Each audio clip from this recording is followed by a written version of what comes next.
I had a question, and I'm glad you brought the dog, because I had this question. I haven't bothered Googling it, so I apologise. No worries. But do they actually know where to go? Right. So actually guide dogs are trained to walk in a straight line, to take you around any obstacles, any people, any lampposts, any bins, all that sort of thing. And when they get the next curb, they stop. And it's up to you to say forward or right or left. Okay. But having said that, of course, they do know certain routes. But what you have to stop them doing, they call it anticipation. If you let your dog take you, and they could learn routes very easily and always take you. If you ever wanted to go anywhere different, it would be a bit problematic. So you have to maintain the control by making sure you give the directions, even though your dog might know where they're going. And then sometimes you really need to mix it up and try and go a different direction, so they don't always assume it's always going to be that you cross the road here. That's really smart. So, like, if you were wanting to go to the post office, is there a trigger word, or how do you get them to go to the post office? No. So you would have to. I know the direction. map. So it's like I was explaining this to somebody the other day. We have to learn what they call mental mapping. So we have to learn routes in our minds, and they're very linked to tactile things. So what guide dog owners and also any vision impaired person that's using a white stick, we learn them in terms of down curbs and up curbs. So what does that mean? So if you're going along a road and you want to take the second left, yes. So you go down one down curb, and obviously at the other side there's an up curb back, and the second down curb you can go left, but you might know that the better side of the road to navigate along is the opposite side. So it might be that you're taking the first left, but you're taking the first left on the left side, so you don't cross the road, you stay on the left. Or you might be taking the first left, but it's the second up curb, so you go left on the other side of the road. And that's mainly because your next thing you need to pick up might be on the right or the left-hand side of the road. And because you can't see, so not all roads automatically cross a road completely. So it might be that on the left-hand side of that road, there is two curbs and then the main road, but it might be on the right hand side of that road there are no curbs, it's just a longer distance to the main road. And so the curbs play a huge role, and if there weren't any curbs then it'd be mayhem. Yes, and this brings up a very interesting point in terms of architecturally, which is this big movement for shared spaces, which visually impaired people, blind people particularly, find very hard to navigate, because they're spaces that have no difference in levels. They're big wide open spaces, and the idea is that cars and buses and people can all navigate these spaces, and the idea is that by having people who are not restricted by pavements, cars learn to slow down. But for a blind person, you lose all your the dog, for a start, the dog is trained to use pavements, so the dog gets completely lost in a big wide open space. It's got no navigation points, and the blind person as well. Well, I'd just be terrified of being, because you can hear cars, but if there's no road, you think, well, am I in their way or are they in my way? And so now I've some vision impaired people. You didn't meet Zoe. Zoe was at the thing. Zoe Partington, who I work with, who was arguing for them yesterday, and I was going, argue for them then. Tell me why they're good. I don't like them at all. What, the curbs? The shared spaces. She was arguing for shared spaces. But I think they're a nightmare. But so when you say shared spaces, technically that just means places where you would design kind of for a universal kind of user, as opposed to specific people. Yeah, so these ideas of shared spaces have been used a lot in Europe, and they're starting to be used in the UK. And they're just spaces that, instead of having pavements and roads and dividing traffic and pedestrians, they're they're completely flat and there is no right and wrong way to go. So cars can use those spaces and cut across them in any way. And the idea is so can people. But the idea is that we negotiate between cars and people, so that the people using the space negotiate that space. But that's fine, I think, if you can see and hear and... I don't know. So what was her argument? I don't know. We never quite got around to that. I'd be interested to know.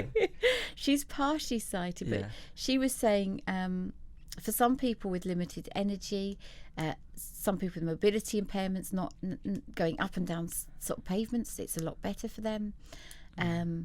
So there are some arguments, but she was saying that what's happening is that the idea is okay, but they're not being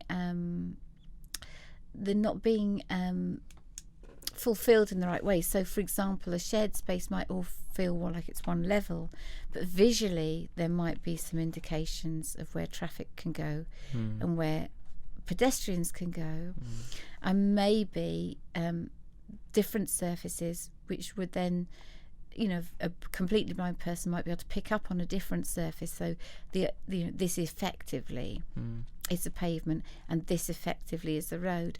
But then I would argue, if you're recreating a pavement and a road but on a flat surface, why are we doing them in the first place? Isn't it better to have a pavement and a road? Yeah.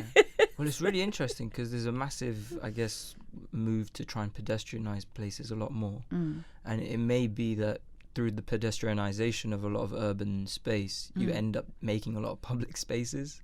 Did you say public? No, you said shared space. Shared spaces is what they're called, yeah. So that I can see that being a concern, and people overlooking that. But you do make some really good points, and I'm glad you said them, because I hope to get onto them in a much more major way later.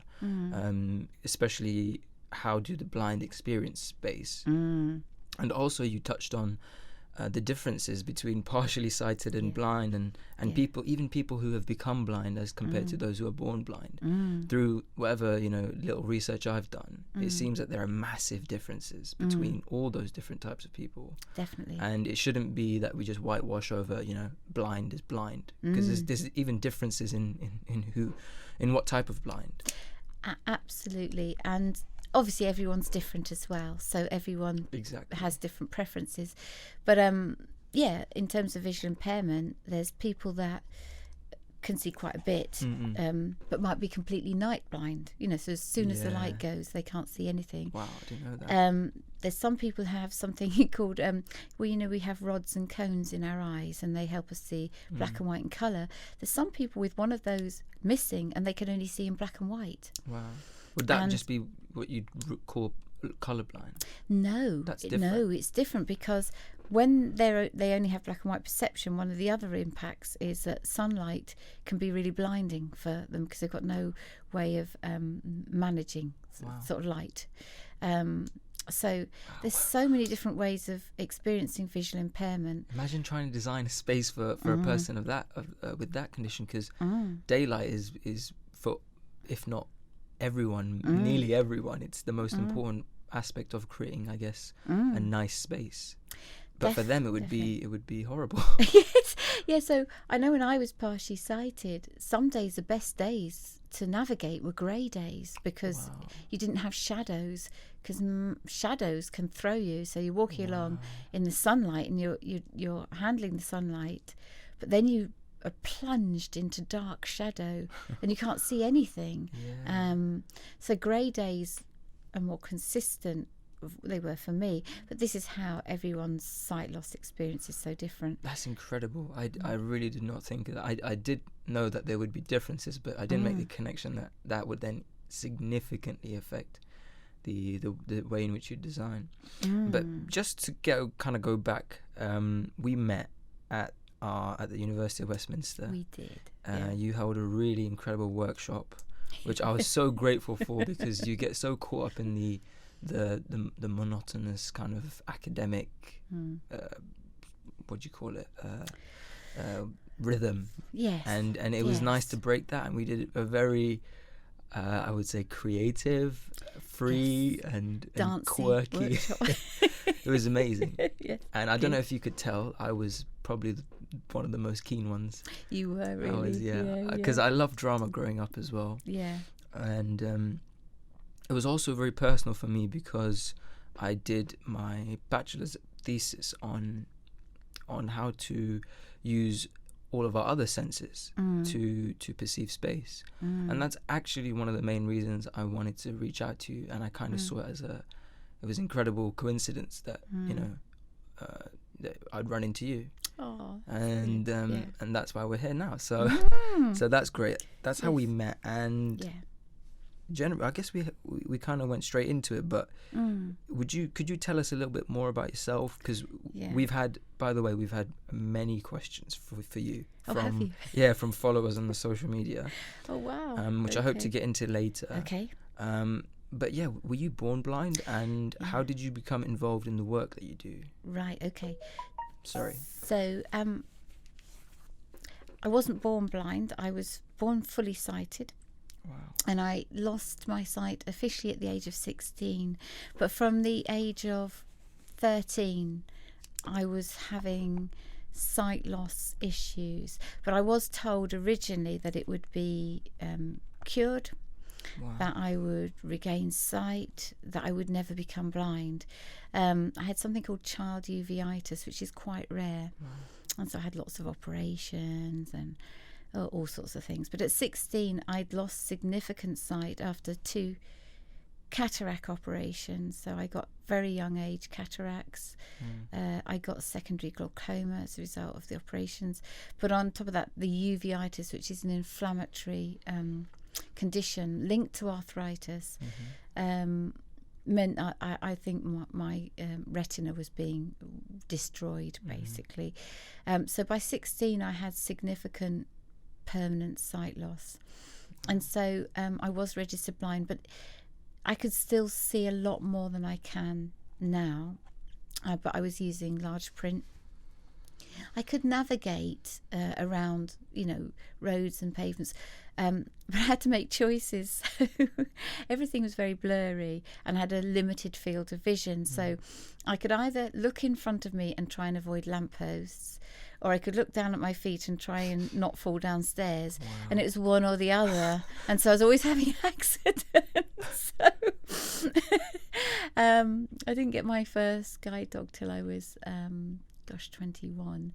So I went, I'd been to a mainstream school all my life, but I at 16 I managed to fail basically because of sight loss, loads of exams. And so I went to an actual blind school not far from here, funny enough, in Chorleywood. And did the sixth form. So I retook GCSEs and did A levels, and so I went to blind school for 3 years and learnt Braille, which I'm forever grateful about. And I did white cane training and learned to do all those things I was talking to you about, which is mind mapping and things which you need to be able to do before you get a guide dog, because you need to be able to, as I explained before, you need to know where you're going and help and ask the dog to take you there rather than the other way around.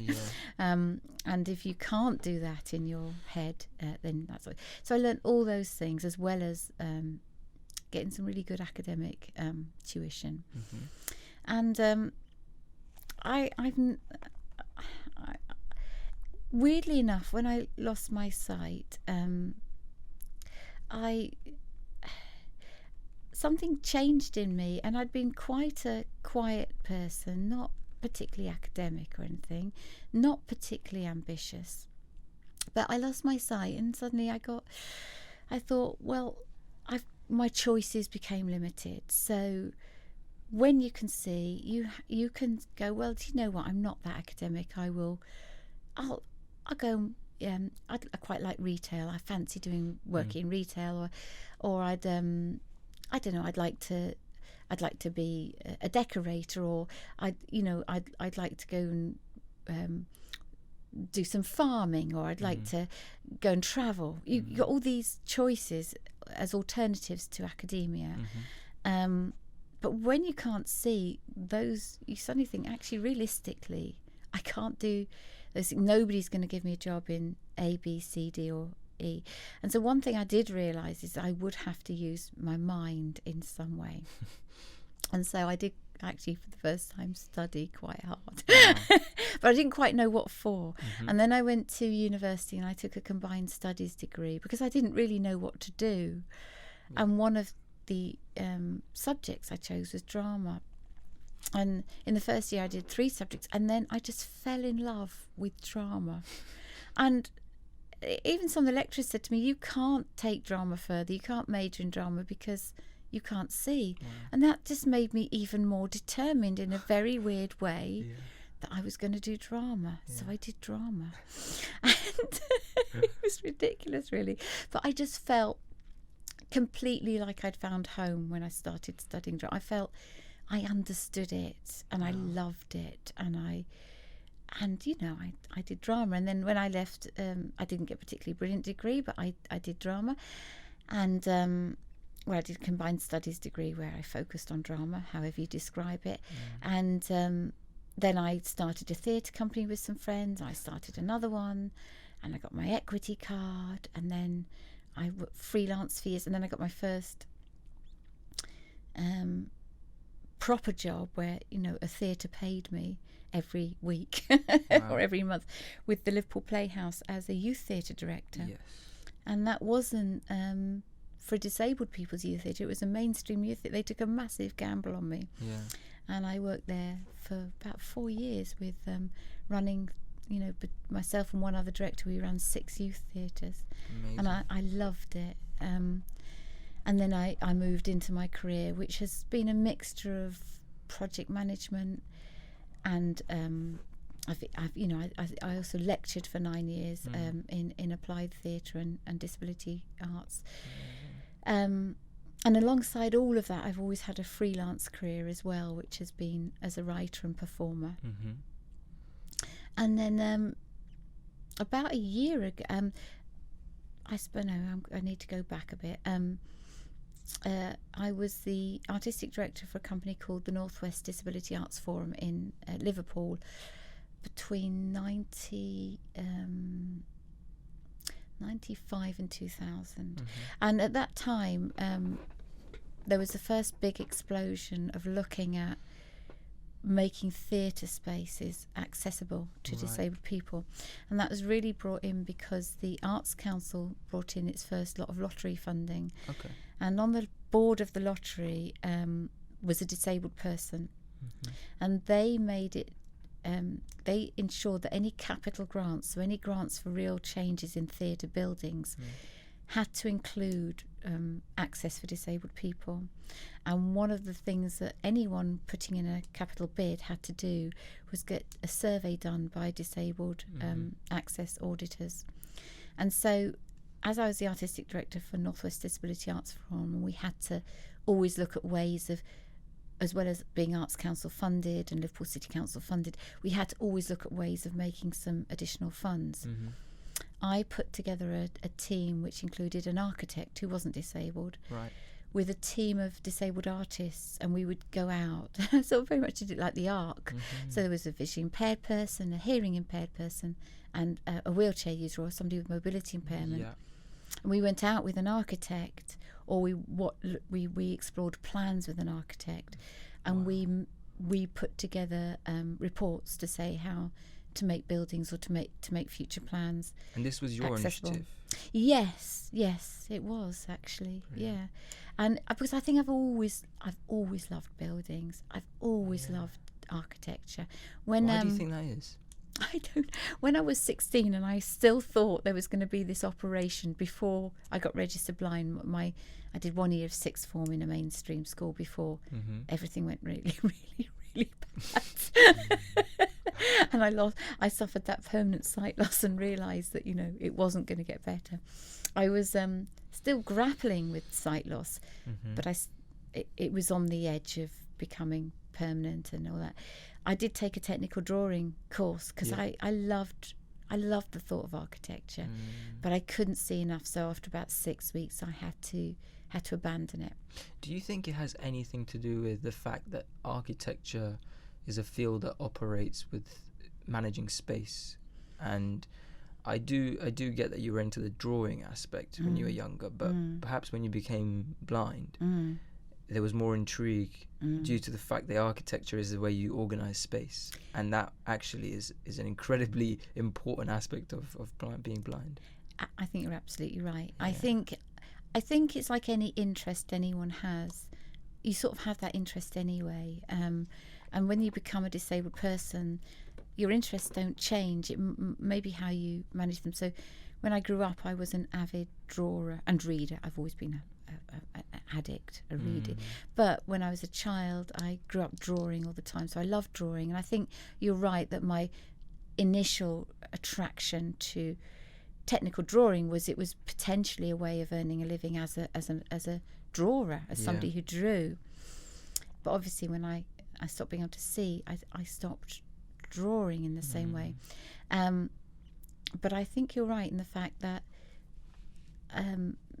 how I navigate spaces, how I notice spaces, how that whole thing about mind mapping is about one of the things you have to do in buildings is know how they work so that you can get around them. And it almost seems as if blind people would be the best judges for organizing space efficiently. And I don't know, maybe the ideal person to design a space would be a blind person. Well, this is what we're looking at. And I love what you said just on the way up here of the new initiative that you're part of, and hopefully I can be part of teaching blind people, and was it not just blind people, was it others as well? Visually impaired people. Visually impaired. Any listeners who would be interested in volunteering, that would be great to plug it at this stage. So with the School of the Bartlett School of Architecture, which is part of UCL, the dean there has been brilliant. Last year he funded a 3-day initiative working with visually impaired artists specifically, and architects, and he brought over a blind architect he'd met in Spain called Carlos Ferreira. Oh, you remember his name now? Yes. Brilliant. Oh no, that's that Carlos, but there's another guy called Chris who I've forgotten his name. Okay, but I'll take Carlos Ferreira came over from Spain, and we worked with him, and it was a group of visually impaired artists, so quite a few visual artists who work and are used to doing things visually but tactilely. And so we looked at some of the issues that might be involved with if you were to start working as an architect and you were visually impaired. How would you communicate your ideas? How would you create a drawing to scale? How would you maybe start with a drawing that you create, and then even if you asked an access worker to put it into a format that is computerized or whatever, you still have to initiate the design. So how do you communicate those things? So we spent a lot of days playing with that, and then we did a design project. When did you do this? This was September. This is an incredible project. There is a short video of it. If you go on to the, it's www.disordinaryarchitects.com, which is the Disordinary Architects website. There is a video of it's called Architecture Beyond Sight project. There is a video of that 3 days on there, so please have a look. So we basically tackled the problems. Do we think it's feasible technically to do this? And we all came up with the idea of absolutely. So the way I did my scale drawing was with Lego, using Lego. So I could, we had a design project where for a whole day, each of us visually impaired people worked with a sighted architect, and we jointly took on a design brief. And we had a room to work in, and we came up with a design to respond to the brief. We drew a map in some version. Some people use this rubber matting where you draw one side with like a pen without its nib out, and when you turn it over, you've got tactile drawing. And so Lynn Cox, who's a visual artist who's visually impaired, uses that method, and she introduced that method. Just relief drawing. And the other thing Linda did, which was amazing, is another way she creates big scale pictures on walls. She does a lot of murals. Is she rolls up masking tape so it becomes like a sticky roll. and then she uses that to create a curved or more organic shape drawings, and then she'll create the drawing on the wall like that, and then she'll slowly peel it off and underneath draw maybe the colours she wants to create those lines. So first of all, she creates a drawing that she can feel and check she's happy with the drawing or the design, and then she'll slowly start to peel it off and replace it with a permanent visual colour or solution, whatever medium she's working in. But that was an interesting way of, again, creating a more organic shape. So obviously the problem with Lego is you can create a scale, very technical line drawing, but there's no room for curves. Carlos, who is the blind architect, he works by cutting card. He does use Lego, but when he wants a more organic shape, he just simply has a pair of scissors and card, and he cuts his shapes out, the shapes he wants to use. But then he works with maybe a technical student who's his access worker, to put the drawings into the sort of formats you need to as a professional. Computerized programs. That's incredible. And he's actually a practicing architect. Yes. So he's making a living off. Yes. That's incredible. Yes. You know, it just made me think as well that, to be honest, you know, the average director at an architecture firm usually would have that kind of minimal level of involvement with the project. You know, it is the truth. They usually would produce a sketch and have, you know, the conceptual ideas, and then it's handed down to the apprentice to produce, you know, the real, I guess, technical stuff. So, you know, it does seem like that template of you know, even having someone like an apprentice or like you say, an access worker, it seems to be something very practical. It technically could work. And then it also made me realize that the medium is so important. And it's not just important for blind, it's important for us, for our mediums to change and to progress and evolve, and they are. And I thought, actually, VR could be a really interesting way because VR is becoming much more popular. That's virtual reality. I was going to say, explain VR. Yeah. So that's literally just, you know, you'd have they call them Oculus. So you'd have a goggles on, but you'd have the kind of remote control in your hand as well. Yes. And you would basically be walking around inhabiting the space, I guess you'd be designing as well. And although, yes, a blind person wouldn't be able to see, they can still navigate around the space, and that would be a really intuitive way, I think, to design as well in the future. Well, that's interesting, because the way I was asked to work as an actor was to perform my design. So we created we created a little model, a 3D model, and we created our Lego. But then myself and the architect we worked with, I basically linked her, and we moved through our room and recreated, very technically actually, with the sort of heights we were going to use, the materials we were going to use. But we asked people to imagine them, and we tried to bring them to life by performing them and moving through space and recreating them, and how the space was going to be used. And so we sort of recreated that, and if it was a reading space, we sat down and grabbed books and read them. So we performed our design, and that, I think, is quite a valid, and that would link directly to VR then. Definitely. Wouldn't it? Yeah. Well, what's really, I guess, people are yearning for is the experiential aspect of architecture. It's definitely something, you know, we at Two Worlds Design are passionate about, I'm passionate about, and I know many other people are passionate about, because at the crux of it, architecture is down to experience. Yes. And it's all about the sensory experience for blind people. And so it seems to be moving towards that way in general practice anyway, that we are trying to become more, I guess, intelligent with how to design spaces that are really good for experiencing specific things you want to experience. And I personally, in my research at uni right now, I'm looking into how architecture can actually influence behavior. That's interesting. So that's a very, very interesting subject matter, but maybe one for another episode. Because, sorry, I just wanted to ask further on to that, you actually going back to kind of your journey into what you did with the Disability Arts Forum. Yes. So there was an article you did for the Medium where you said, and I'm going to quote you now. You actually said, "We and other groups of disabled artists organise ourselves to take action. We would gate crash meetings across the country, take the floor and demand representation, then walk or wheel out."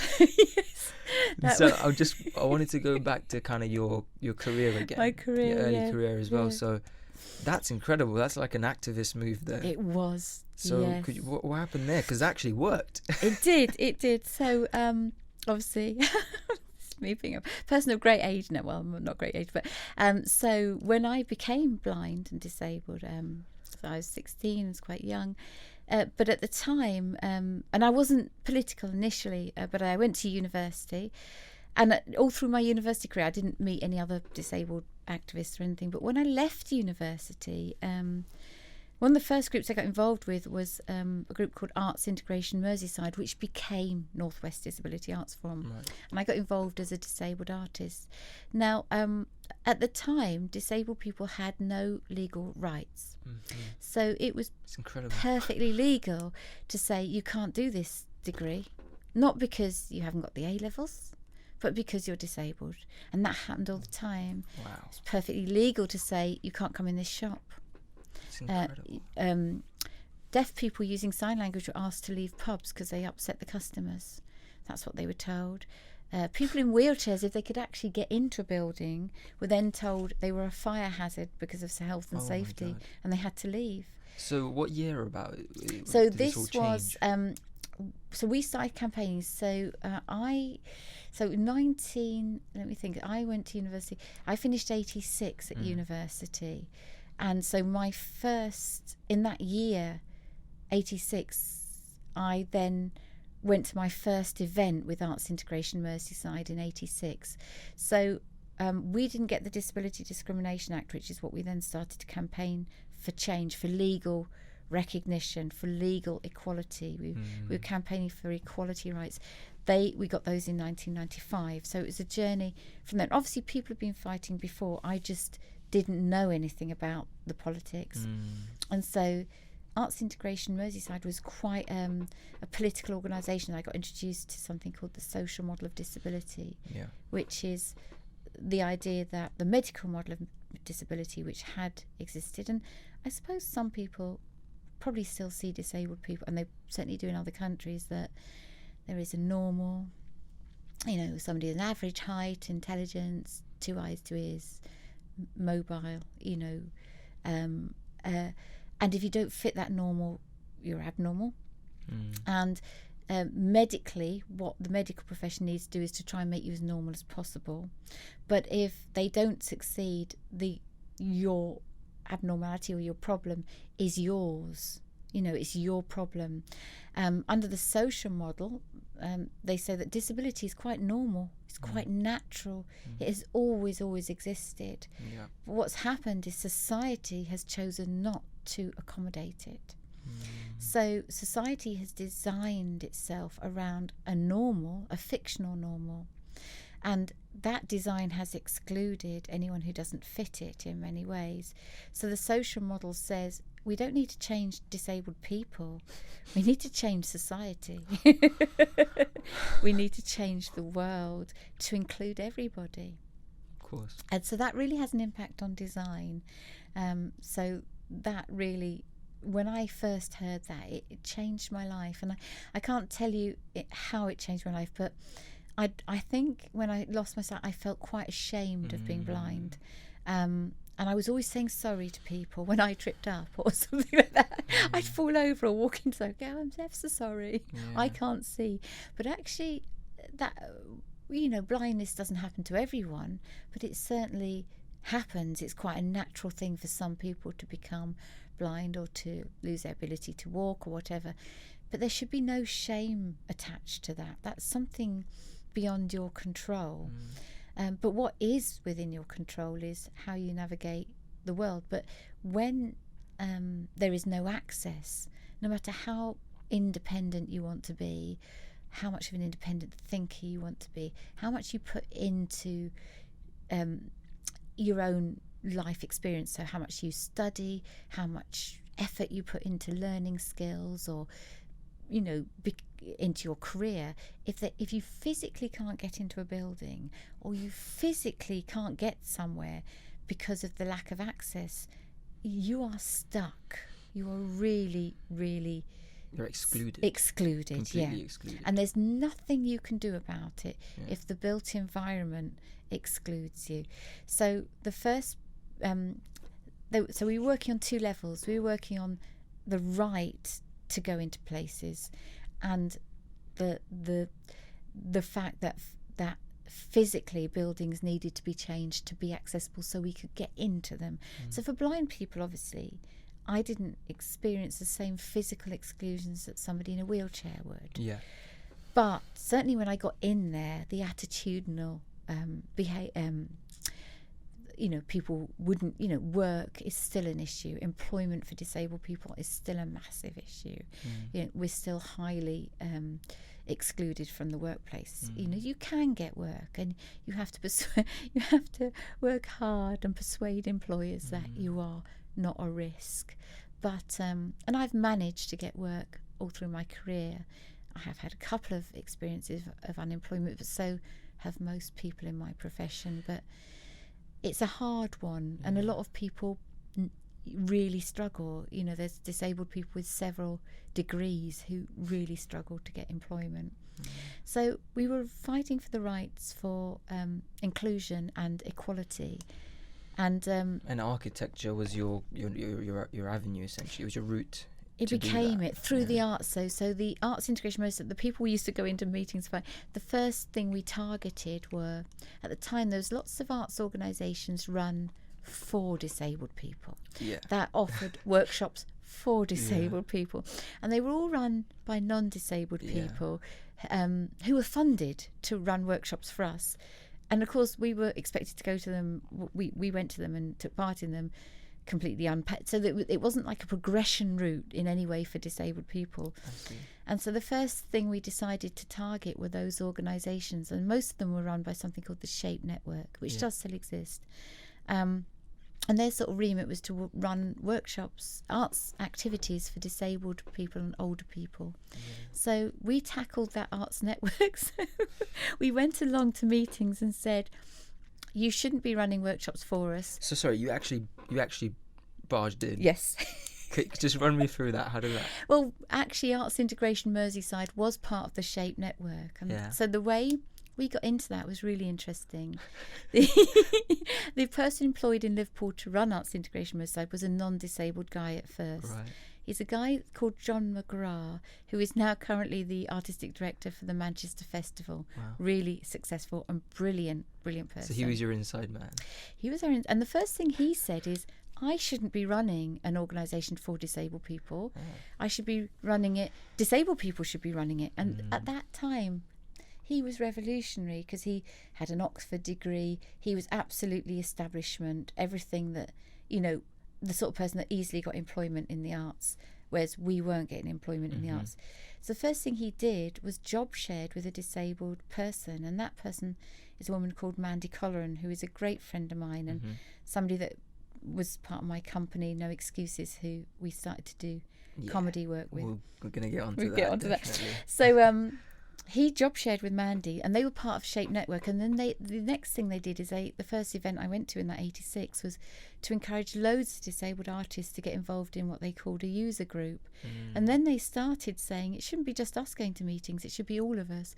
So they got like mini buses and that. We'd all go, loads of disabled people, to these meetings. We'd barge into them, and then we'd take the floor and said, this is outrageous. So how does that work? So you Go on. You have the inside man. Yeah. Okay, inside man tells you, obviously you know the information of when the event is. Yeah.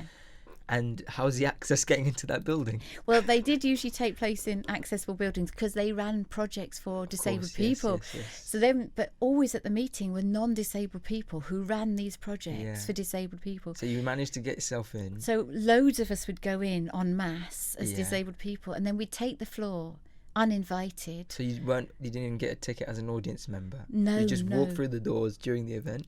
Well, yeah, we went into the event officially, yeah, but we took the floor unofficially, and we'd say we disagree with non-disabled people being funded and paid to run activities for us. We want to run them ourselves. Wow. In unison? Yes. Wow. And they would say, unless you let us do this, we're going. And so we'd shout a lot. Wow. And then we'd walk out. That was essentially a performance. Yes, it was. Really, And we weren't the only disabled people, but Arts Integration Merseyside was the first organisation that officially, when we didn't get our way, we banned the Shape network. But then other disabled people in other parts of the country started doing the same. And then this one particular event, and I cannot tell you what year it was, but I can. It's probably 1989. We went to a massive national one. Disabled people from all over the country basically came and overtook this National Shape Network meeting, and we demanded that disabled people ran a national organisation. We demanded we were in the Shape network. We somehow, and I can't quite remember how, we managed it that a disabled person got nominated to be on the board, and then we all nominated each other. It was all agreed. So the board then consisted of disabled people only. That's incredible. And then we chucked all the non-disabled people out. That is revolutionary. It was radical. That should be a movie, honestly. And we got the Arts Council to agree to fund us and not them. And that was how we did it. That should seriously be a movie. I can already see that, how that could work as a really good movie. It was a great day. And it was on the way home from that day that I was with Mandy Collar and another friend, Natalie Markham, who very, very sadly died literally a month ago of cancer. Very, very sad. Lovely woman. We became the first... Mandy was actually, it was you and Mandy and Natalie, right? Yeah. Who you actually thought of starting the comedy company. Yeah.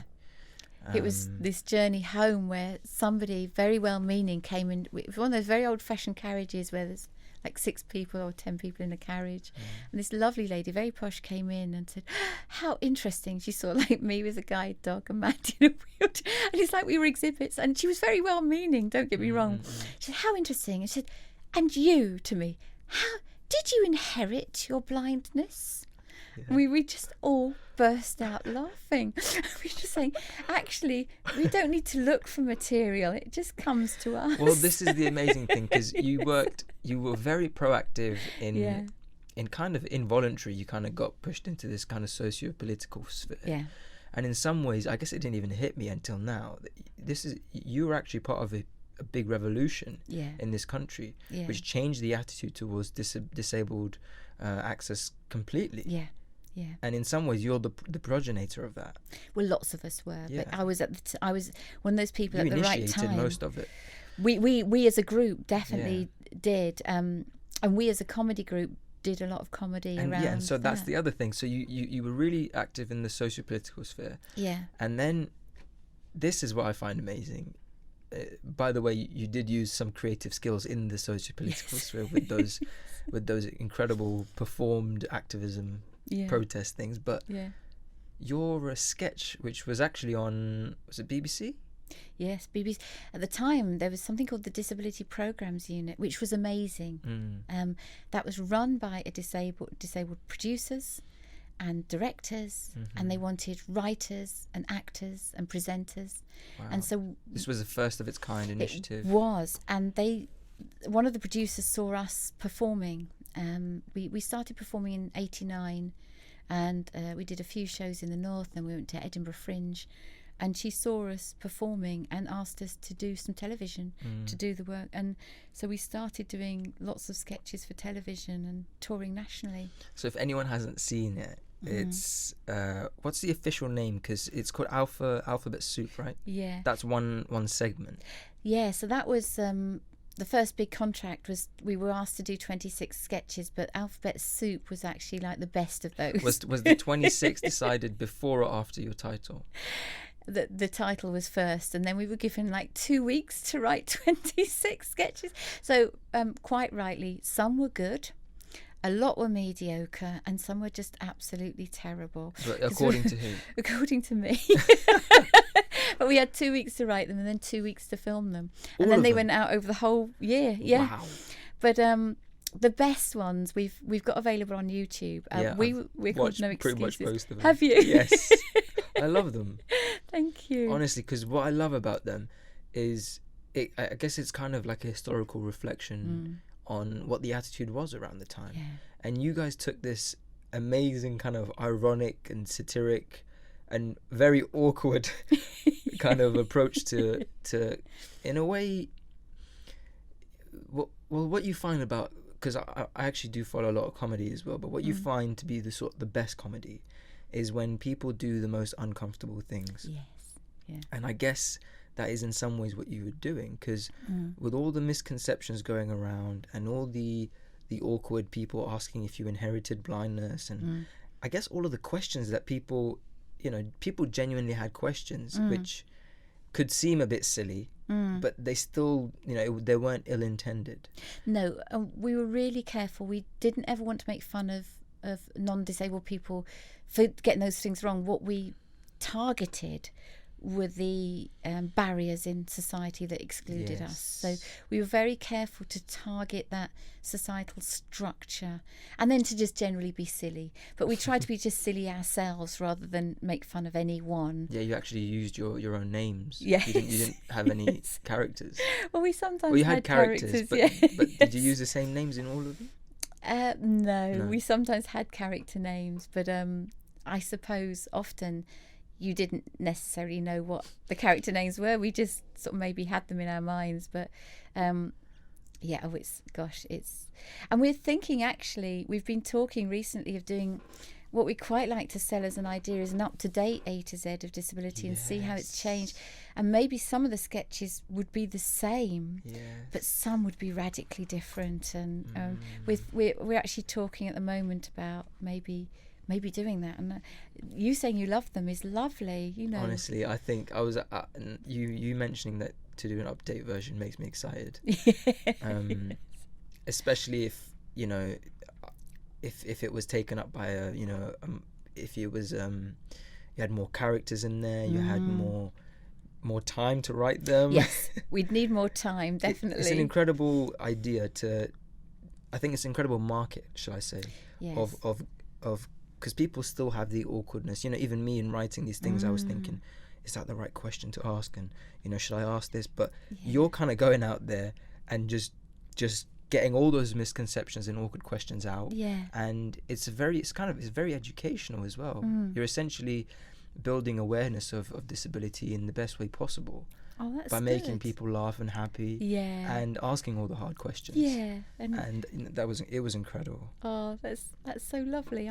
It's so nice that you like them. And honestly, yeah, they're like a gem on YouTube. You usually find these like gems on YouTube. Honestly, if people haven't watched it, just Google, YouTube, Alphabet Soup. No excuses. No excuses. And I think we've got F is for fashion. O is for Oscar. Which one was your favourite? Oh, I loved them all. J is for Jobs, with Mandy being a nun. Did you see that one? Yes, I've seen that. I can't get through. She's a wheelchair user. I can't get through to the convent I'm interested, because they've taken a vow. So it's a bit difficult. They're not accessible, and it's a bit difficult getting them on the telephone because they've taken a vow of silence. You know what it is? Like, especially if it was done today,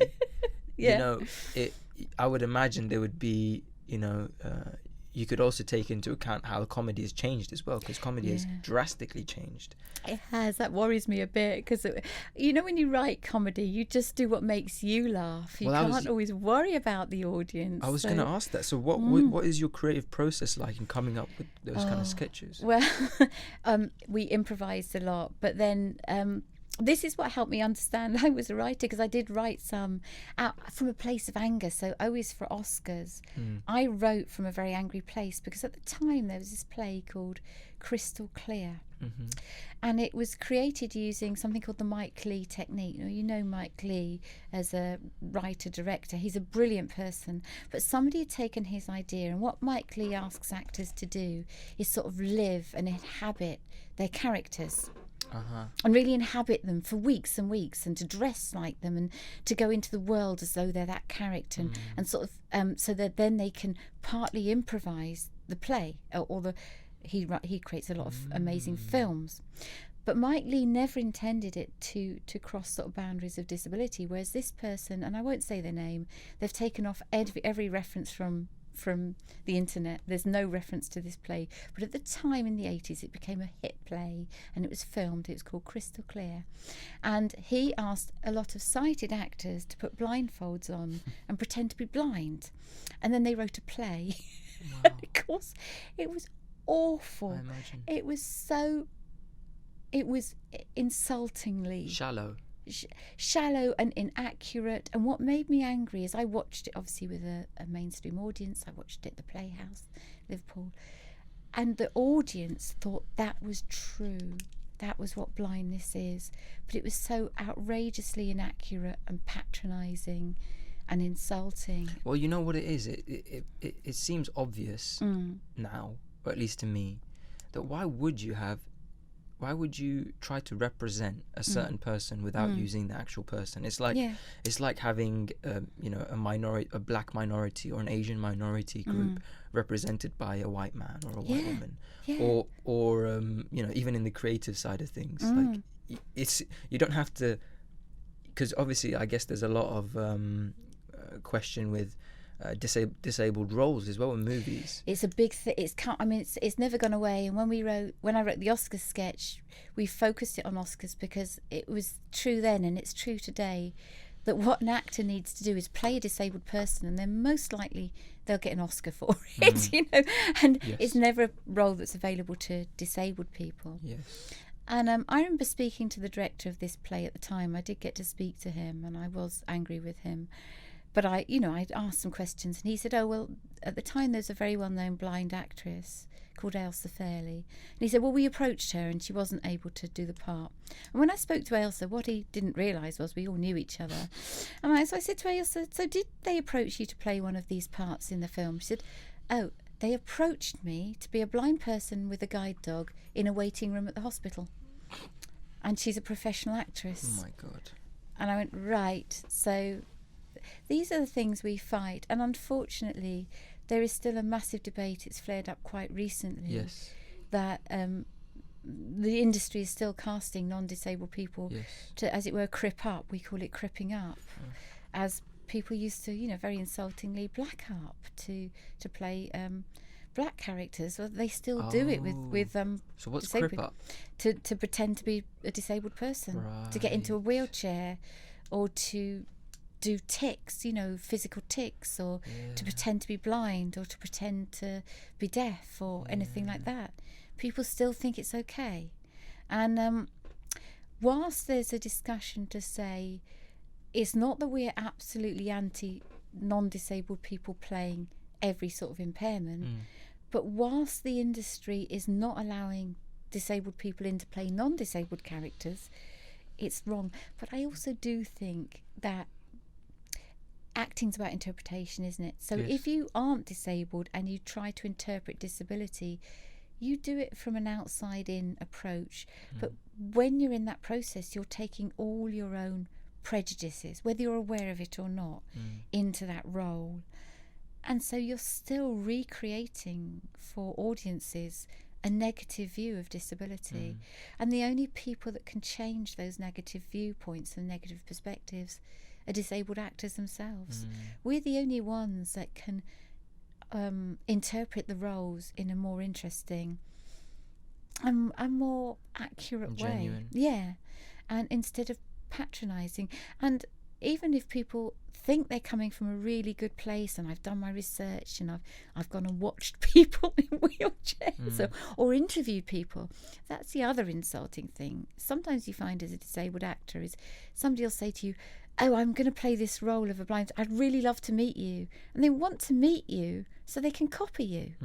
They don't want to meet you as a person. They want to meet you so they can reproduce you. Well, I guess the difficulty is because obviously people would, because it's a massive debate going on about this, because obviously in acting, as you said, you can interpret. In fact, you're supposed to interpret. Definitely. And you would obviously try and play roles, for example, of let's say a cancer patient, or someone who has maybe World War I lost their leg. And obviously there is the freedom to that, and perhaps there should be the freedom to do that. I guess the issue is the fact that there are disabled actors. And that's when it becomes a very, then you can see that actually you're denying people their rights. That's a massive act of discrimination. But as a disabled actor, you still take on a role. So the personality isn't the impairment. The character isn't the impairment. The character might be informed by the disability. They might respond differently in character to becoming disabled or living with disability, but that is not the personality or the character. You're still, as an actor, recreating. So not everyone who is blind or is wheelchair is the same. We're not carbon copies. Of course. We're all people with different personalities and different ways of responding to what happens to us in life. I mean, as a writer, trying to be a writer, I am a writer. I've got to start saying that. I think your resume speaks for itself. What you learn is it's not what happens to a character that is the story. It is how the character responds to what happens to them. That is the story. And that is what they call character-driven text or storyline development. It's how the character responds, not what happens to them. So if you take that logically through to disability, and this is the problem with non-disabled writers often writing about disability, often the disability becomes the character or the storyline, and it shouldn't be. As a writer, and I try to write disabled characters in interesting ways, how an individual responds to being a disabled person is what's interesting. Yes. And fascinating. But it's and it's really not right to think that if a disabled person took on a role, they're not still acting, because they would be. But I heard a quote from the other day. Somebody said, and against the debate is something like, oh, if I have to play, I can't remember what it was, but it was something quite insulting, that actually we all have to play to type as like if I want a rabbit in a children's play, do I need to get a real rabbit rather than somebody voicing over or something like that? It was something like that. And I thought that's taking it down to absolute basics and completely missing the point.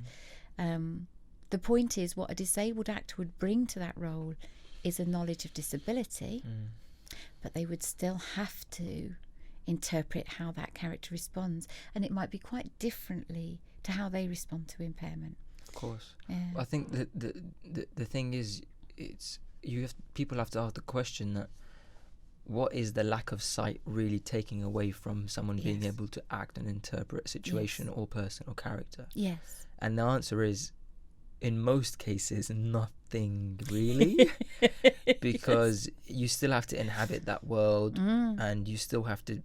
I guess the main challenge of an actor is to embody a type of empathy, and in fact you could argue that someone who's blind does that much better because they're kind of more, I would imagine, maybe you can correct me, that they're more in touch with their, what's the right word, internal kind of world.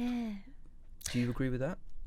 I think we are, but I think, like everyone, like I said earlier, I think if acting is your thing, if you're driven, and I think most artists have to be driven. It'd be interesting to ask you about architects. Do they have to be driven to take up such an unstable profession to survive? We have to sort of be might be a right yes, driven or stupid. But I think a lot of blind people wouldn't be drawn to acting, and maybe wouldn't be in touch with. Of course. But like any actor, you would have to be in touch with that. And I think a blind actor or a vision impaired actor would be like any other actor. They'd be very observant.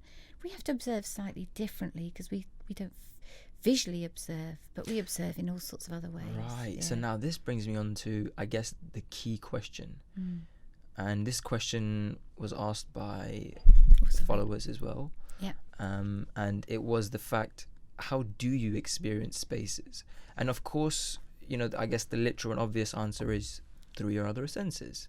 But if you could take us through a kind of experiential description of how you might navigate, but also deeper than that, how you might appreciate a space and what makes a good space to you. And I will just say, I have a friend who's also blind, and I asked him the same question a few years ago, and he said, if it's easy to move around in it, if the access is right, if I'm able to engage and interact with the space, then it makes it nice for me. And I thought, okay, that's so obvious. Why? Of course it's that. And you think at the end of it, it's because architects seek to go one step further. And I had a guest on earlier who said that architecture starts beyond functionalism, once you go beyond functionalism. And what my blind friend was describing was actually very functional. Yes. So it becomes very difficult for an architect to think, well, actually, I want to go one step further. I want to, personally, this is my aim would be to take your experience further than just ease of access. I would love to take the sensory kind of sensations to a level where it would not just be easy, but it would be incredibly engaging and enjoyable space. Not just, oh, that's good, I know where the toilet is. I know, I'm with you. Aesthetic spaces, aesthetically beautiful spaces, and I'm very interested in what is beauty if you can't see, because if you ask anyone what do they think is beautiful, most people automatically go to a visual reference. Even, strangely enough, some visually impaired people will whereas I can't see really anything. I've been really thinking, and it's one of the things, I did a word picture for an organisation, really thinking about this, and I tried to create a picture that was beautiful, that didn't ever describe anything visual. Wow. Because I'm really fascinated by beauty. So what is beautiful for me? So let's take the basic, that what your friend said is right. Being able to use a space is really important. But then what is the space like? So spaces that have really blown my mind have been like the Anglican Cathedral in Liverpool, which is so incredibly high, and you walk in and you feel the sound and the space go up and up and up, and you can hear how high it goes. It's just amazing, and it sort of gives me sort of shivers when I walk into it. It's just, but somehow, and do you know, I went to the British Library earlier this week and I had the same experience. Even though it's high, the sound doesn't bounce around and be irritating. It somehow absorbs, because the quality of sound is important. So you prefer the much more easier sounds? Yes. So somebody who orally navigates, you need sound a lot. So if sound becomes loud and bouncy, so remember when we were working that workshop, we were in a big shared space. It was a basement space, quite high ceiling, but the sound was terrible. We could hear everyone else, and the sound sort of bounced off the walls. It was hard surfaces everywhere, and it was really hard to function in that space, to hear yourself speak, let alone anyone else speak. And one issue for blind people is, when I first lost my sight, I thought I'd lost my hearing as well, because what you don't realise when you can see is partially when you have conversations with people, you must be partly lip reading. And when you can't see to do that, you're suddenly completely depending on hearing. And sometimes you don't pick up conversations. You think, am I losing my hearing too? But it takes you a long time to realise that sounds need, that is difficult for visually impaired people to sometimes manage loud spaces with lots of conversations, because if you don't know what's being directed to you. No. That's the issue, right? Yeah. So I love high spaces, but the sound needs to be good. And then the other problem with big spaces navigation wise is simply that moving around. But I think, and we've explored this a lot in my sort of architecture and access ideas, is what helps blind people and partially sighted people is different flooring surfaces. So tactility. So why not use something like a mixture of marble and wood or hard, create maybe something that's visually quite stunning on the floor. It could be something like I'll take like a sundial type thing that would, once you knew it was there, you could navigate to the centre, you could navigate back to toilets, and maybe you knew that the hard surface took you to the centre and the toilets, but maybe a different path would take you to maybe the... maybe a stand, if there was a template or a standard that said every time you walk on a grooved surface, it's on the way to, you know, the washrooms, or on the way to the main sort of foyer. Yeah, and that also... as well as having surface changes visually, for visually impaired people, they were high colour contrast, so they could see where they were going. So a visually impaired person who's got really limited field will look down and they can see the difference between maybe white and black, or, you know, really strong contrast like that. So if the marble, for example, was white, and then you had black hard stone or hard flooring or dark wood or something next to it, it would work from two levels. It would work for somebody who had no sight, and it would also work for partially sighted people.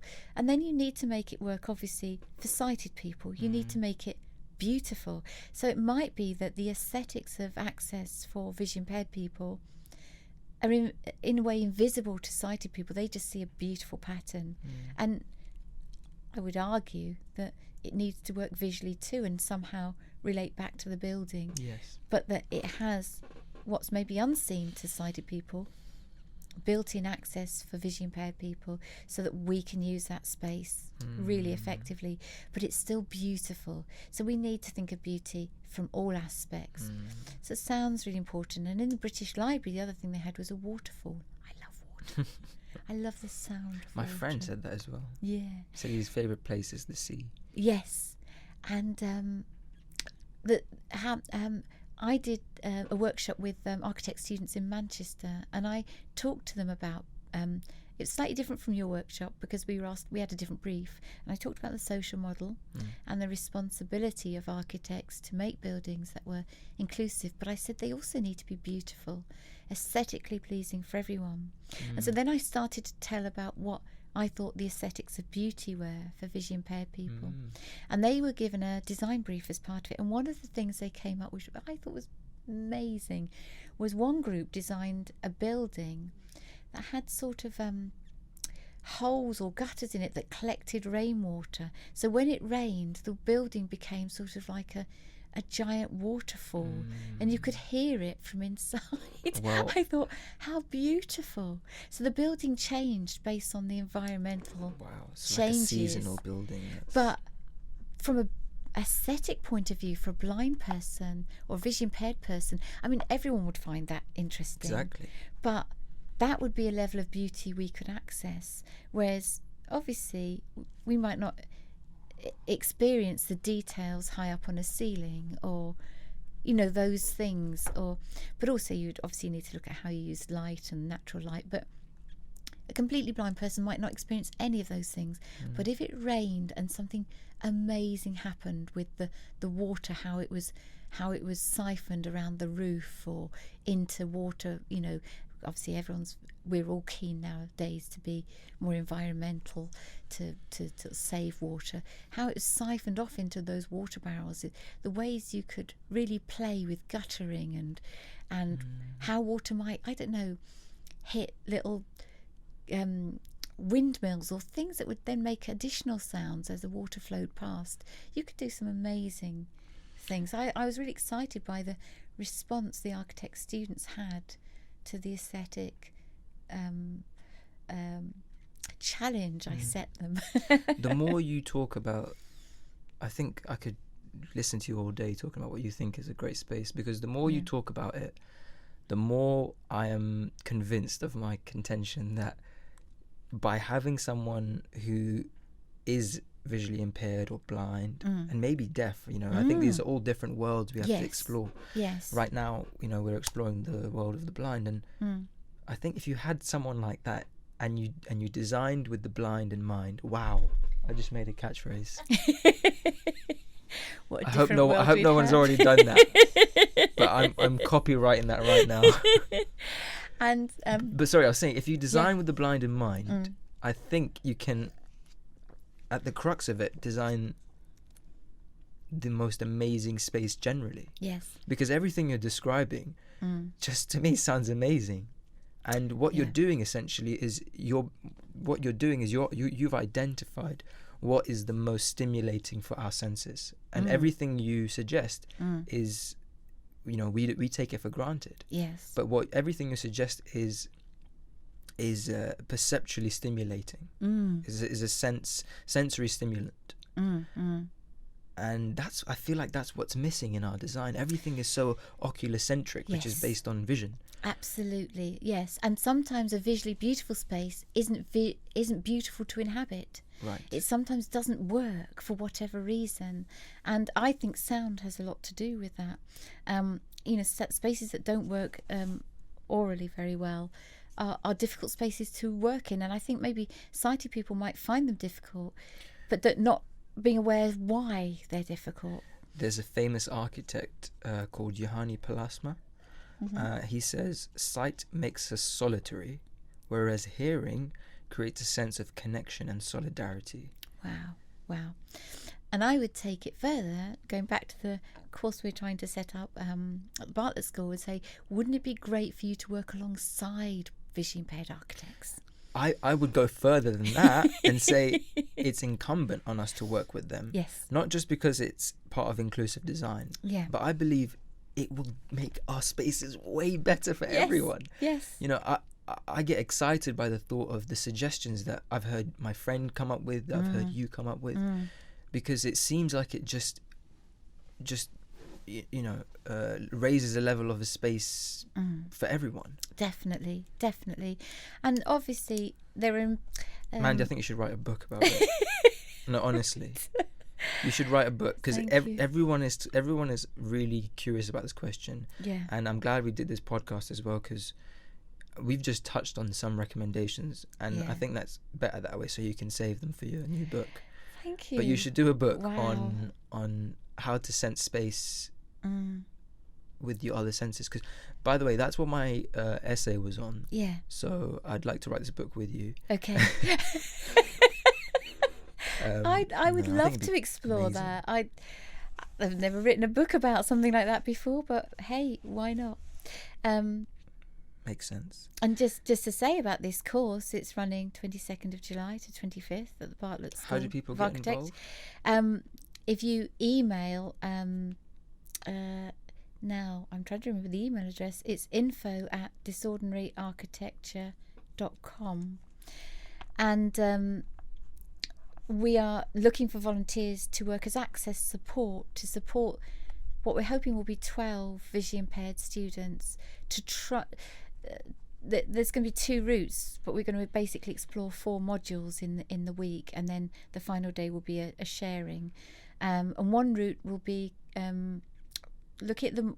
These are modules that hopefully will expand into 4 modules if we go ahead with what we hope will be a year foundation course for visually impaired architects.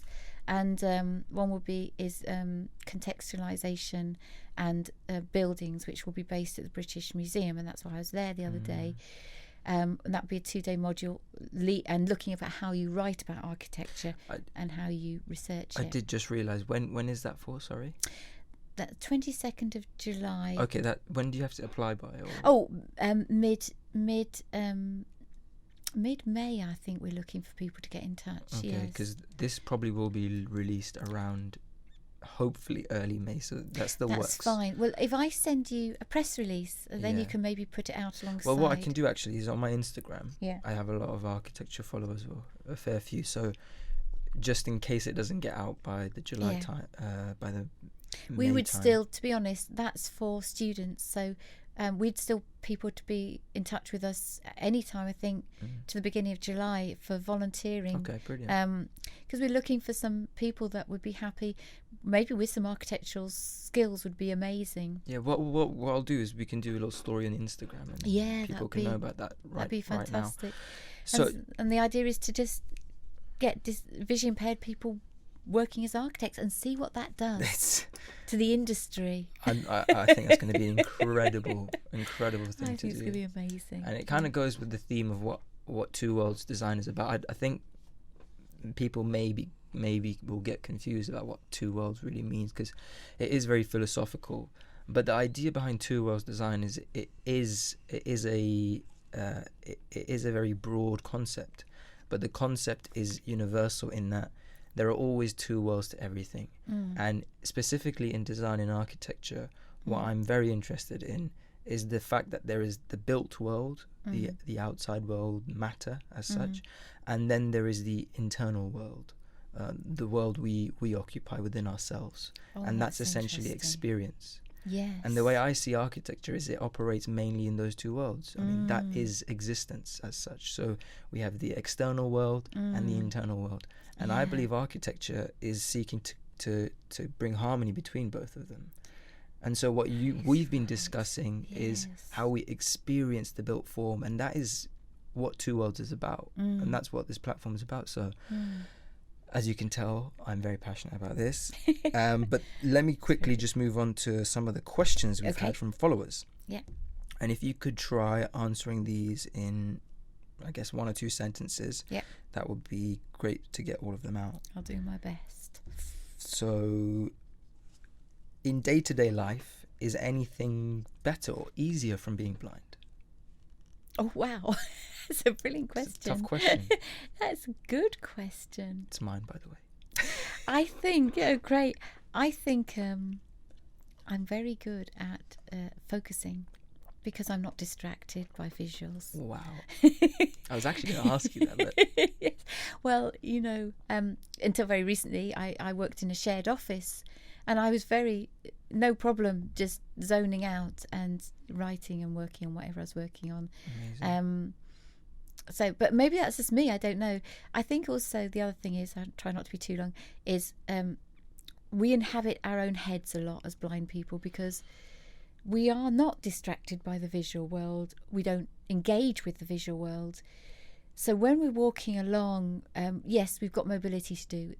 We can't switch off like other people and just amble along. We do have to actually work with a guide dog or a white stick. So that takes up a bit of concentration. But apart from that, we're not looking at something going, oh, that's interesting, or that's beautiful, or that's ugly. Yeah. You don't forget there's ugliness in this world. Very sadly. And maybe I'm glad I missed that. I think I probably am. Well, yeah. Especially with stuff on the news, you're not missing anything. I'm aware I missed some very sad sights. And that's well, very that sad. actually brings me on to another question, which is about prejudices. You must have very little prejudice. Because what we always do, and we do it without even realising, is just we judge someone based on what they look or sound like. Yes. And I understand you obviously were sighted until 16. So has that changed? Do you feel that? Yeah, I think people do make up their minds very quickly. Sighted, they say within 30 seconds, people often make their mind up about somebody visually. I think probably visually impaired people are not excluded from the prejudice. I would imagine people still might hear somebody and make up their minds about somebody from what they're saying or their accent, or we're not above prejudice. All of us have to watch. I guess that's true. You still we all have to watch ourselves for areas of prejudice. It's something personally I hope I'm not prejudiced, but I'm aware that as visually impaired people we're all different, and I wouldn't say being blind necessarily means you're not prejudiced. Maybe it's prejudice on a different level. Yeah. Well, let's test it. What do you think I look like? I don't know, but my daughter who saw you said you're very good looking. So I don't actually ask what people look like, but if somebody's very good looking, people tend to tell me. Oh my god. So that you're took me by blushing surprise. Now. Do you know what? And the thing is, I often think I don't make a visual image of somebody, but then I'm directly challenged on that when I actually find something out about somebody. So somebody will say to me something like, oh, did you know so always wears this, and I go, or it's usual something about haircut and something I didn't realise I had a picture. So what colour do you think my hair is? Well, I think you're dark. I think you dark hair. Am I right? Why do you think that? Are you black person? No. No, you're not. Oh, so that's probably just your name then, Hamza. So I don't know. Oh, this is brilliant. This answers my question, because obviously kind of categorizing people based on minimal information is part of our reflex. Yeah. I mean, we have to do it. It's part of, people would argue, part of the evolutionary process. Yeah. It's built into us to make kind of connections. Decisions, yeah. But I was, honestly, it was out of curiosity. Yeah. And I love the fact that you thought I was black. Yeah, I did. I didn't ask Faye that. Did you notice that? She just said you were very good looking. Well, but I assumed you were black, so why forgive you? No forgiveness. But there you go. We're dealing with prejudice. I just assumed that name was somebody who was black, so there you go. That's and interesting. I often get that wrong. I am, in that true sense, colourblind. Although some people who don't originate from this country, who might be, say, for example, from Africa, I will probably assume are black, but I could still get that wrong because they could be white African. Yeah. So I don't know. Exactly. I really don't know. It's a blessing, I think, that you don't kind of. That's not a very active part of your brain. So I really don't think I've made a visual picture, but then you asked me a question like that, and there you go. I had a visual picture, yes, but I'd never examined it. It's really interesting. Yeah, that was very interesting for me. And now, are you curious about what I look like, or is it still? Well, are you dark-haired? I am dark-haired. Okay, there you go. I don't need to know more because I don't do that thing of feeling faces or anything like that. Although when I've done it as part of a drama experience, it is very interesting. Is it? Yes, because obviously through touch I do see. But I suppose the longer I have been blind, the less curious I am of how people look, because it's almost part of my psyche that is. It's just not useful fading, information. and it's not useful. You're right. What does it serve you at all? I tell you what I think is a bit strange sometimes when you're blind, and you've been blind a long time like I have, is I sometimes have to remind myself I have a physical presence, because I think sometimes I think you sort of almost lose that, and then you forget other people have physical presences. And what I love about drama is when we all get very, when we all sort of make contact, and I'm aware then of people being physical. They have a physical, they inhabit a physical space, and I like that, because when otherwise people are just voices. And if they don't speak, they don't exist for me. And I have to be really careful when I'm facilitating that I don't accidentally miss someone out because they're very quiet, and I just simply forget they're there.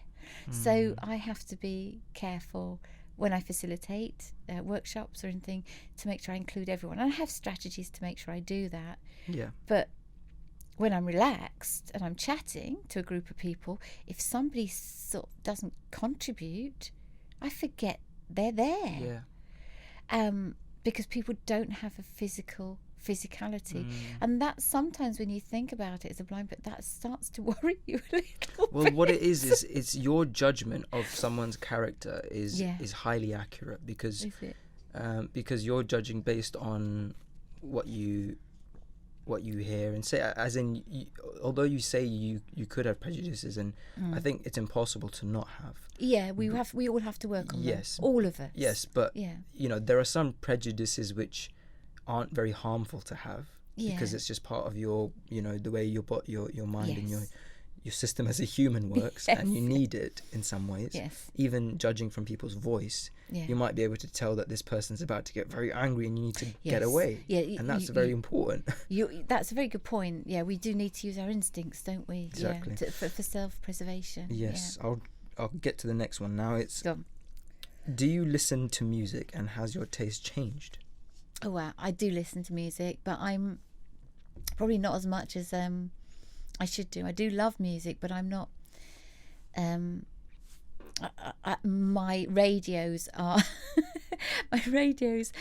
tuned into Radio 4 and Radio 4 Extra and 5 Live, so and more of the talky channels. But I do listen to. I've started listening recently to Radio 6. Have my taste changed? I think as everyone I'm a very, I like a lot of different music. Heavy metal? I've listened to heavy metal. I used to really like AC/DC. Really? When I was younger, yes. I went through an AC/DC. Classical? Yes, I like classical. Rap? A little bit of rap, yeah. What do you wind down to? Or do you even use music in that way? Yes. Not as part of an everyday thing, but sometimes when I want to feel happy, music. I love loads. I mean, I love a lot of contemporary artists as well as, but things like ABBA will always make me happy. Does it get tiring to have to listen all the time? No, never. That's very interesting. And the more layers of sound, the better. So I love that sort of surround sound sort of music. I love. I've always loved Bob Marley because that "Don't Worry." It just makes me go, "Don't worry, really, don't worry." Amazing. And but I hear more. So when you hear live music, there's so many beautiful layers you can, and you get lost in it. I do love. I love, as a theatre maker and things, I love the way we use sound in theatre.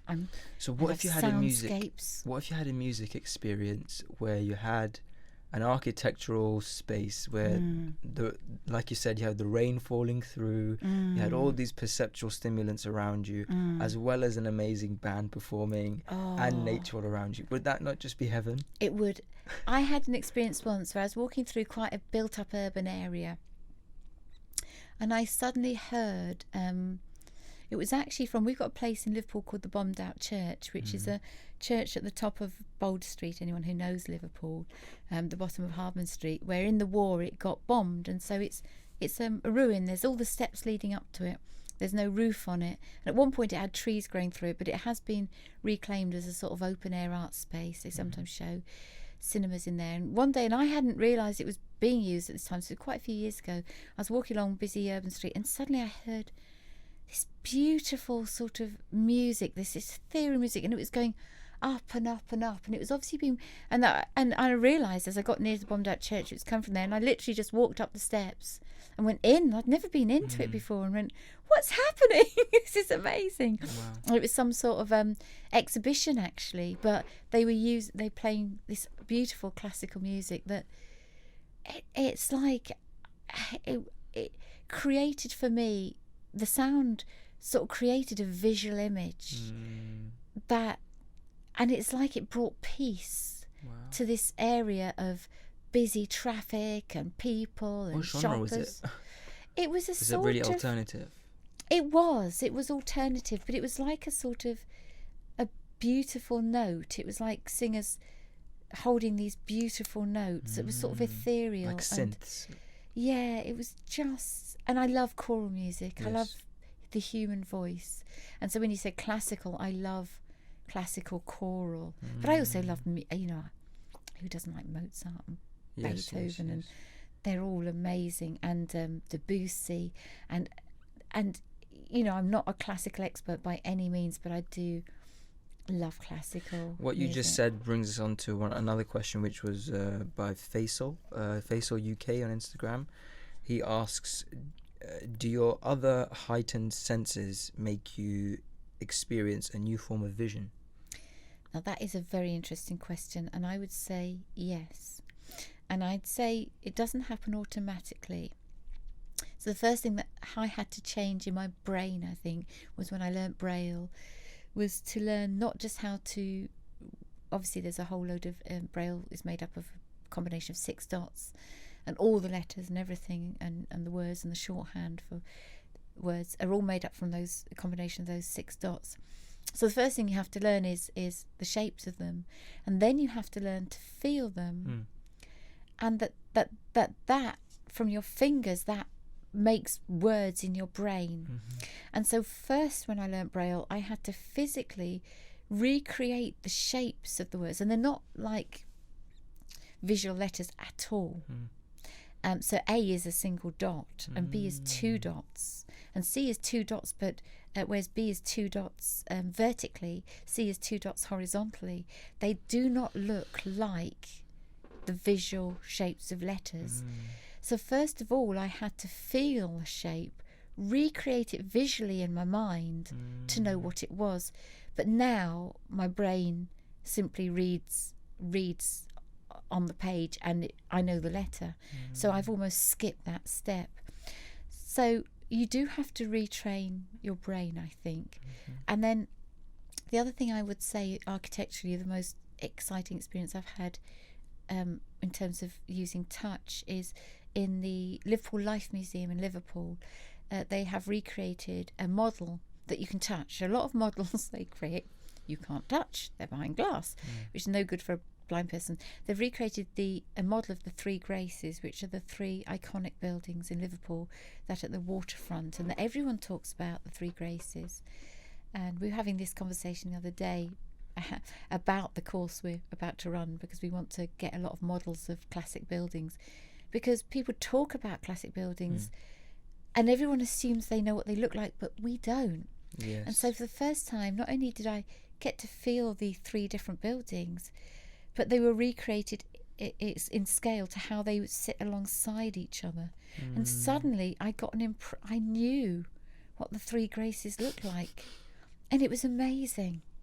Amazing revelation. Yes. Yeah. So yes, touch I now use, and smell as well. Smell I use in a very practical way. So touch I use in a very practical way, but smell, when I'm walking along a road and I'm trying to find a shop and I know there's a shop, I can smell usually the greengrocer, and you can smell different. Smiths always smell the same. Boots always smell the same.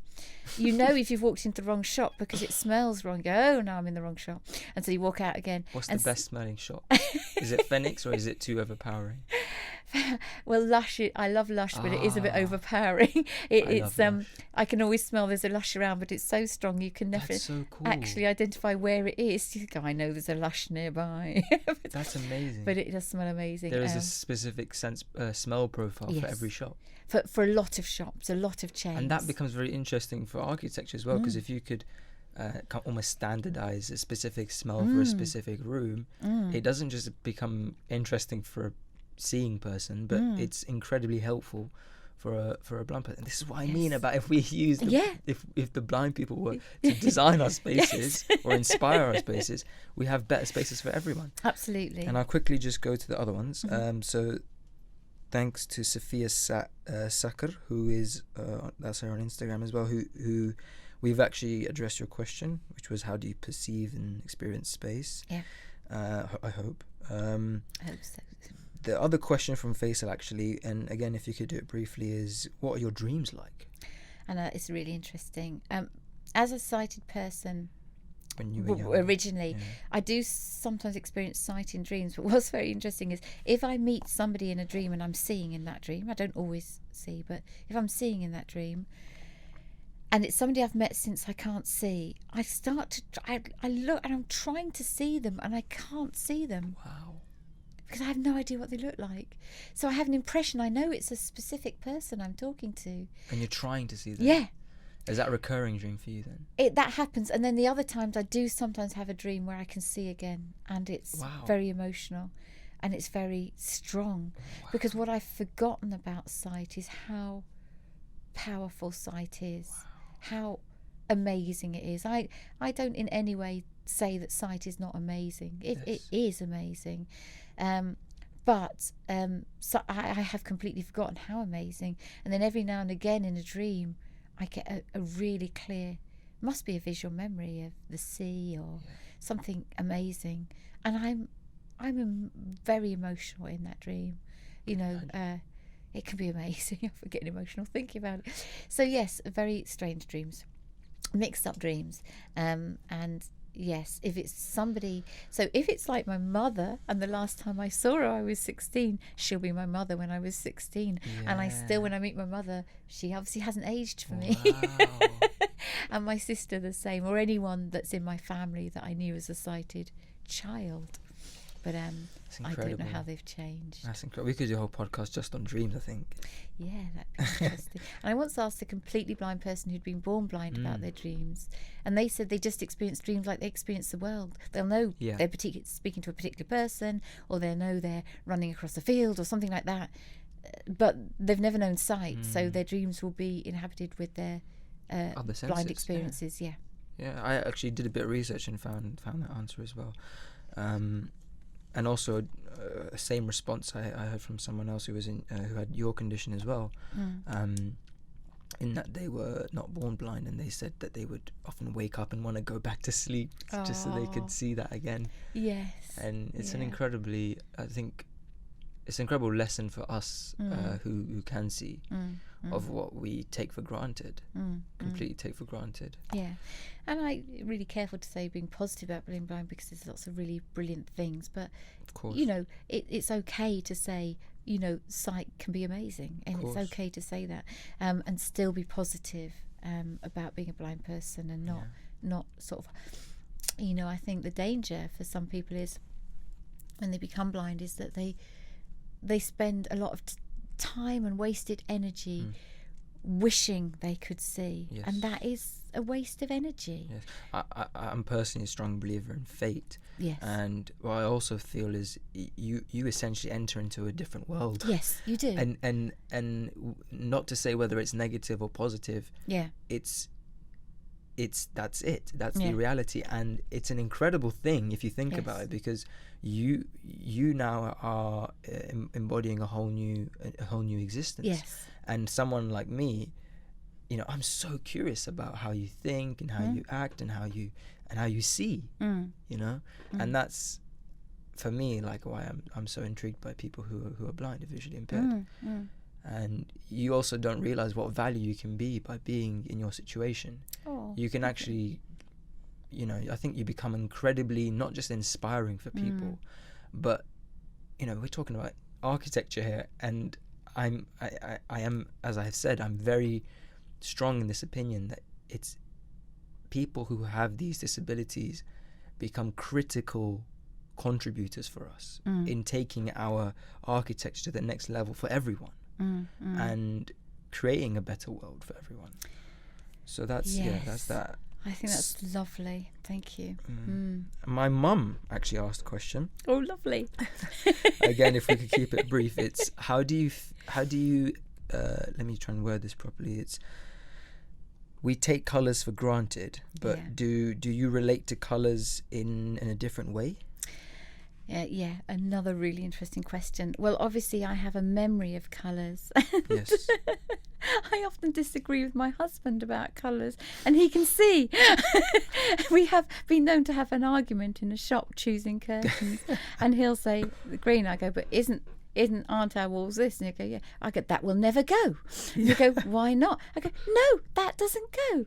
I'm a little bit I think I do really care about my appearance and things like that. That hasn't left me. And I think I've spoken to blind people who don't care about their appearance. And I think, again, that's down to who you are and your personality. And you just happen to be blind and you care about your appearance, or you happen to be blind and you really don't give a toss about your experience, your appearance. But I do worry about colours matching and things like that. And I think potentially I'm on the too conservative level, whereas I am not comfortable about taking risks, about putting colours together that I can't imagine together. And that again is based on the last time I could see, and potentially the colours I saw placed next to each other. And obviously fashion changes, and sometimes people do wear sort of colours that in my mind would clash, but that then looks great and people do, but I go, I don't think I can go there. Is it almost as if the colours kind of like right now, do you associate different senses to them? No, it is completely visual memory, although I remember what colours I liked and which ones. So it depends on what setting. So we're talking about colours for a room, for example. Interior. I love like soft greens, greens. So you associate, but you just did it. I was right. You do associate calmness. Different senses with colours. So you said soft with green. Ah, did I? Right. Yeah. So I probably that's my visual memory as well. So if I was to quick fire some colours, tell me the first word that comes into your mind. Yeah. So we did green. Yeah. Soft, right? Brown. Dull. Grey. Now. Cold, but I know it's very cool at the moment, so I haven't gone down the grey route. Right, now black's interesting. dark. I like wearing black because I sort of know where I am with it. I think it can be a very rich and beautiful colour if you're thinking of interiors, but dark, yes. Red. Hot. Orange. Oh, warm and Yellow. fun. Yeah, I love yellow. Fun. Sunshine. Pink. Yeah, I like pink. Pastel-y. Well, there's all different pinks, isn't there? Fun again. I think fun. I suppose you'd say Blue. girly, but that's gender specific. And Blue. Sophisticated. Ooh, okay. Well, I'm thinking, blue is, I think, particularly interior blues. Yeah. That's very interesting. The final question is, if I can find it, is... It also can be cold. What, blue? Yeah. Pale blue, yeah. Has your memory been affected as a result from the blindness? Yes, but in really positive ways. Wow, okay, how? So the first thing that happens when you can't see is all those ways people remember things. They take notes, they do doodles. You can't do that anymore. So you start to learn to remember what you need to know. As an actor, my line learning can be very quick. So I'm very good at retaining information that I need. Wow. But like an actor, I'm also very good at dumping it when I don't need it anymore. So I cannot quote lines, even lines I've learnt at one time and delivered, Shakespeare or whatever. I cannot just do quotes. Some people can. Some actors can. But so your memory's actually increased? My memory's increased, but to create room, I do dump stuff as well. Oh, actually, that does make sense, because we do know the phenomena that you store information in your brain and almost as if a storage space. Yeah. So I guess you have more space. So when I was lecturing and we did like a different contemporary artist every week, preparing for a lecture, I would read everything I could about that. Every time, every year you did the same sort of people usually, and I'd read loads and I'd get to know loads, and then if a student asked me a question on that week, and the sort of structure we used to do in applied theatre was we'd do a lecture, we'd do a seminar, we'd do a workshop in that style, and we'd explore a contemporary artist from those angles. If they asked me a question that week about that artist, I could answer a lot. If the following week they asked me a question when I'd started working on a new artist, I go, can I go away and get the answer for you and send it to you in an email? Because I dumped it. Yeah. Well, I guess you're not just have more space, but you're also more, more frequently making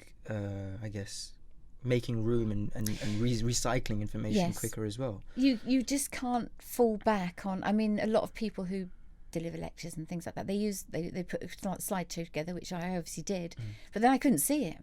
So a lot of lecturers, you'll see them turn around and look at what's on the slides, and then that's like a memory aid for them. Yes. And we haven't got it. I mean, I use Braille notes, but I also get very nervous I just learned quite early on to retain, and until we had mobile phones, I used to retain whole phone numbers and things like that. I do worry that I'm getting a bit lazy with having an accessible mobile phone, and I just click on a contact. Well, we all do that now. Our smartphones make us so numb now. Does, so that was by Chris at the Grove Coffee Shop, and Chris. I did miss this last one. If we can do it briefly, is from Genghis Khan. He says, what can you see? And I thought obviously this is specific to the condition, but what do you see right now? And more importantly, specific to me, because obviously conditions of it. So now I've got a lot of retina damage, so I get this amazing phenomena of stars. I get these stars in front of my eyes all the time. Wow. They're active, they're sort of glittering away, and they're like this film in front of everything else. And now everything else is very, very hazy, to the point where I sort of know you're there, but if you weren't speaking, I wouldn't know you're there. What if I was close to you? I might do if you came. Now, I've got a little bit of field of vision here, so if I... no. There, I can just see something moving now. Yes. It's really tiny. Right. I can catch that light over there because it's a good contrast. And does that actually change the complete, the prognosis for someone who's blind? Because if they do have that slight, window for sight, it might completely change what they require and what they need. It absolutely can. I mean, mine's what you'd now call not useful, and it isn't. But if you've got a little bit more, it can be useful. You can tell. I used to be able to walk into, a few years ago, maybe 5 years, 6 years ago, a room and all see where the windows were and orientate myself. I can't do that now. I might catch a window and I might not. Mandy, describe, sorry, just to cut you off, but just describe finally the most perfect space. Okay. And this is what we're going to end the podcast with. Okay. We're talking an interior space, are we? Whatever you want. Okay. Well, I will describe to you a beautiful experience I had in the Highlands, and it's an exterior space, and that's why I asked that question. I've talked about the cathedral earlier, so I'll talk about this now. We had walked up this little hill, and that's important because you only know those things exist if you navigate them. We'd walked up a hill, we'd gone to a ruined castle, and we had walked up the castle. I'd felt these beautiful old stone walls. It had rounded staircase, and we'd walked up the castle, we'd gone to the top, we'd come back down, and we sat down with our backs to the castle and looked in front of us up the hill we'd just walked, and it was the spring, so it was melt. It was the melt, and all around us I could hear water trickling down from above me. So the hill was higher than the castle, all the way down, and I could hear it trickling right down to the base of this hill where there was a stream. So I could hear how high I was, and I could hear other hills close by where water was trickling down. So suddenly that landscape became visible to me because I could hear there were other hills, and then high above there was an eagle or something like that, just making a really high, and so I could hear the height of the sound. So with the water, and I knew this beautiful castle was behind me because I'd experienced it,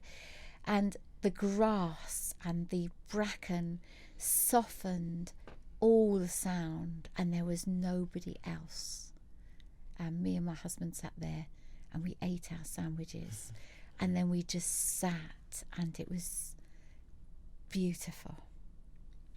That sounds amazing. Well, thank you so much. Thank you. That was that was definitely the longest one we've done. I could probably go on for another. But sorry, we've got places to go. No, honestly, it was amazing. Thank you very much, Hamza. Thank you.